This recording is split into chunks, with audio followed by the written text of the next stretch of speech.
Hey everyone, and welcome back. We're diving into the world of pipeline integrity today, specifically that critical piece, management of change, or as everyone calls it, MOC. MOC. Yep. We're going to be looking at how MOC can really make a difference when it comes to, well, keeping those pipelines running smoothly and safely. And especially when you think about the challenges of corrosion, Right. which, let's face it, is a constant battle in this industry. It is, and one that's becoming even more complex. As pipelines age, the conditions they operate under, they change. The materials flowing through them, the pressures, everything's in flux. So you're saying it's not a static, set it and forget it kind of situation. Absolutely not. And that's where MOC becomes so important.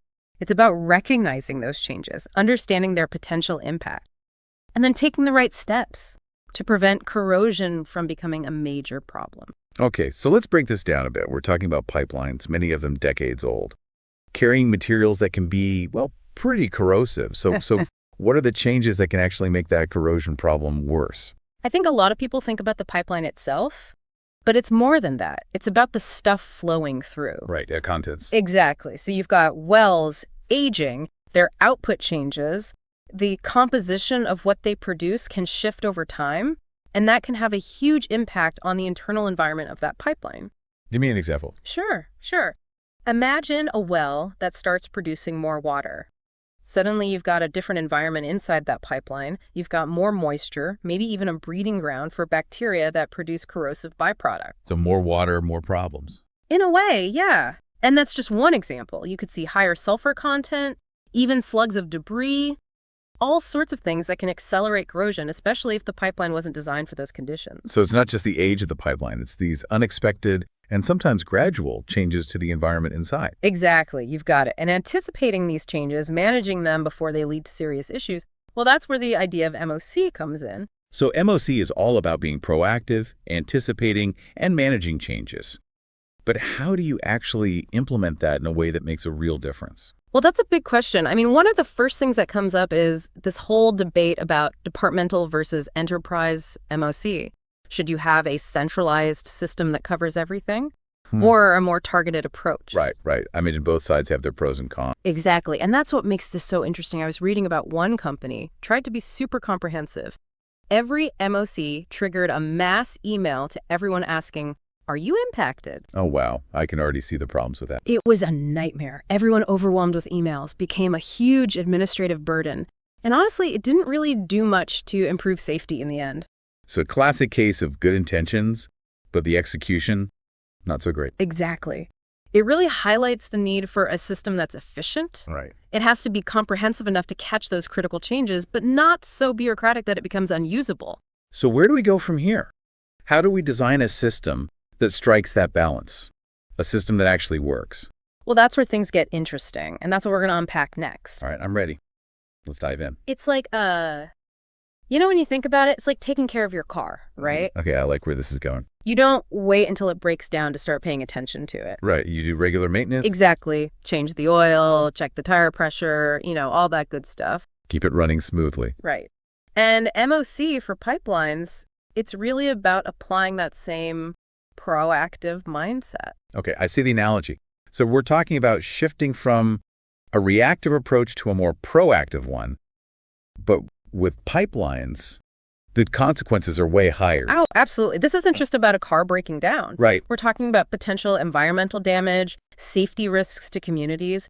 The stakes are incredibly high. So the design of that MOC system, the way it's implemented, it's got to be really solid. It has to be. One expert I was reading, he compared it to the airline industry. Interesting comparison. Right. I mean, they have these incredibly detailed checklists, procedures for everything. Yeah, aviation is known for its rigorous safety protocols. Exactly. But at the same time, pilots also rely on their experience, their intuition, to make decisions in real time. So it's a balance between having a solid process and allowing for flexibility when needed. Exactly. And finding that balance in the context of pipeline integrity, especially when it comes to corrosion, that's the key. Okay, so how do we do that? How do we build that kind of adaptability into an MOC system? One thing that's crucial is making sure the system is actually capturing the right information. Okay, what do you mean by that?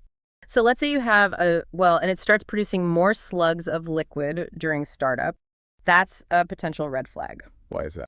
Well, those slugs can carry all sorts of stuff. Biomass, sulfur, debris, all the things that can really accelerate corrosion. Especially in older pipelines, I imagine. Exactly. So these aren't necessarily changes to the well's overall output, but they're these short-term events that can have a big impact. So how do we make sure those events are captured and assessed as part of the MOC process? One expert suggested a 4-step process. And the first step is all about making it easy for anyone to submit a change request. Okay, so low barrier to entry. Exactly. No complex forms, no intimidation factor. Just a simple way to flag a potential issue.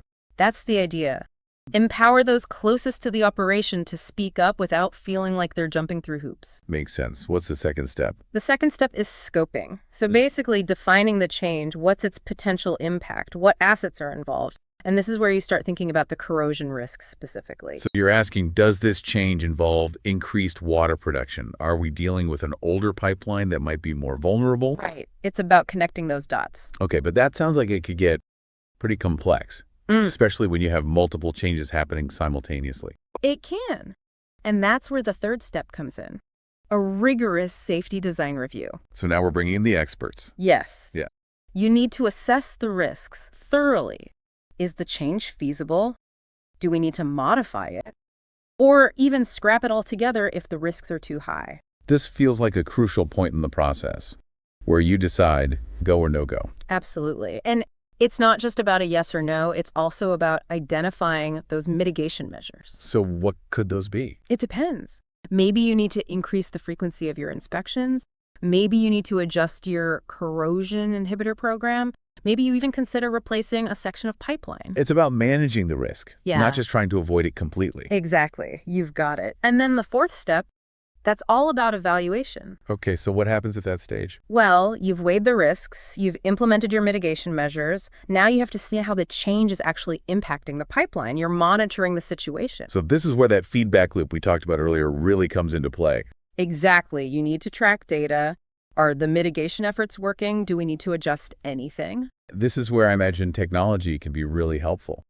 It is. We've got sensors, data analytics, sophisticated modeling. We can track corrosion rates, predict potential problems, and make sure that our MOC process is keeping up. So we're not just reacting to corrosion anymore, we're actually getting ahead of it. That's the goal. Yeah. Well, as we wrap up our deep dive into MOC for pipeline integrity, it really strikes me how all of these pieces fit together. The importance of having engaged personnel, the need for robust processes, and the transformative power of technology. It's really a holistic approach. I couldn't agree more. And the exciting thing is that this field is constantly evolving. We're seeing new technologies emerge all the time, new insights. It really feels like an ongoing journey where we're all learning and adapting together. So for all of you listening out there, we encourage you to keep exploring this topic. Keep asking those tough questions. Keep pushing the boundaries. Because at the end of the day, this is about more than just managing change. It's about building a safer and more sustainable future for the pipeline industry as a whole. Absolutely. Well said. It's been great talking about this with you. Thanks for joining me on this deep dive. And until next time, keep those questions flowing and keep diving deep.